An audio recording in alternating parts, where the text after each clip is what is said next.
Welcome to another audio reading session of Listen In, presented by Tenkara Angler. We are excited to have you with us again. Today we will be presenting The Broomstick Tenkara. An essay by Sam Larson. Fall ends too suddenly for my taste. One weekend I'm out slinging drives in a local stream, and by the next weekend winter has arrived. And so it goes. I'm left feeling like all I needed was one more good day. This fall I was too busy with the taxing aspects of adult life, the work thing, the relationship thing, the money thing. And all the while the last, best days in November slipped away. All too soon there's snow on the ground, ice on my windshield, and mountain streams that are already freezing over. Winter Tenkara means one thing, which is nymphing. Well, two things, nymphing and cold toes, but that's just an inescapable part of the experience. It's a chance to pull out the stiffer 7.3 flex rod I call the Broomstick and swing weighted nymphs without shame or regret. Now I am an inelegant nymphomaniac, getting the job done without fuss or poise. Gone is the light and subtle cast that drops dries with delectable precision. I muscle my nymph rigs upstream and land them with a plop, a simple arching forward toss into the top of the seam. It's not pretty, but neither is standing knee-deep in an ice-filled stream. I actually prefer Tenkara gear for nymphing, especially in the winter. I would love to tell you it's because I've done the math, put the time in, and realized some Zen-like truth. Something about line control, presentation, the perfect drift, and the essence of high-stick nymphing. That the absence of frozen guides or reels took me to a new level of angling bliss. I guess it does all that, but I like it because I can keep one hand tucked into my coat pocket and keep casting with the other. But the Tenkara rod does offer some benefits. That 13-foot rod provides a nice high-stick presentation to any fish holding along the bottom of the seam. And the rod tip, sensitive enough to detect even the daintiest sips, makes it easier to feel a strike when my hands are cold and stiff.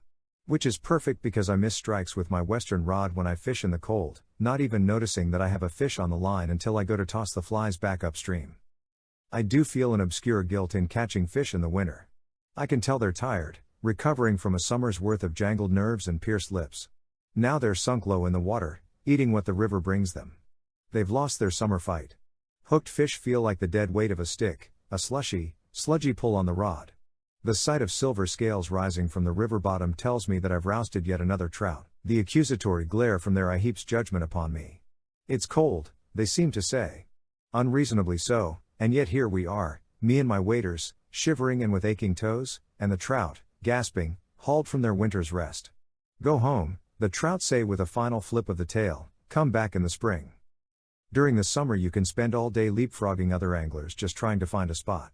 But winter fishing, if your state doesn't close down the season, offers an opportunity for some true solitude.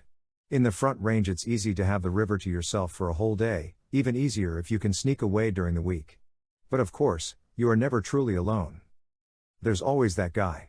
You've seen him before, wrapped in 10 millimeters of real tree neoprene and a balaclava. On every river, every winter, he is there, somewhere. He is faceless, stalking the only good seam within a reasonable hike of his car, patiently running some triple nymph rig through the likeliest looking seam. He'll be there in the morning when you arrive, and when you give up he'll still be there, high sticking through the same seam. Perhaps he's ice locked into the slushy sand he's buried his booted toes in, thinking of warmer climes and unable to walk away from the river. Each winter offers another opportunity to tell myself that it's time to hang up the waders and give it up until spring. But the season doesn't close in Colorado, and aside from reasons of personal comfort, why wouldn't I go fishing? I've wondered what it would be like to have an enforced off-season, a respite from the lifestyle. But then Colorado will throw one bluebird day into the middle of February, when the clouds clear, the sun fills the sky again, and temperatures kiss the 40s. When I can almost count on an afternoon midge hatch and a bare handful of sipping trout. And like a fool who hates the comforts of home I'll drag on my long johns and wool socks and head for the water. Because I'm always on the lookout for one more good day. Thank you for spending this time with Tenkara Angler. Let us take a moment to tell you about the author. Sam Larson lives, works, writes, and fishes in Colorado's Front Range. Given half a chance he'll shirk responsibility and disappear into the woods for days at a time with his Tenkara rod and a selection of largely disreputable fellow anglers. This article originally appeared in the winter 2016-17 issue of Tenkara Angler. Do you have a story to tell? A photo to share? A fly recipe that's too good to keep secret? If you would like to contribute content to Tenkara Angler, make your way over to tenkaraangler.com.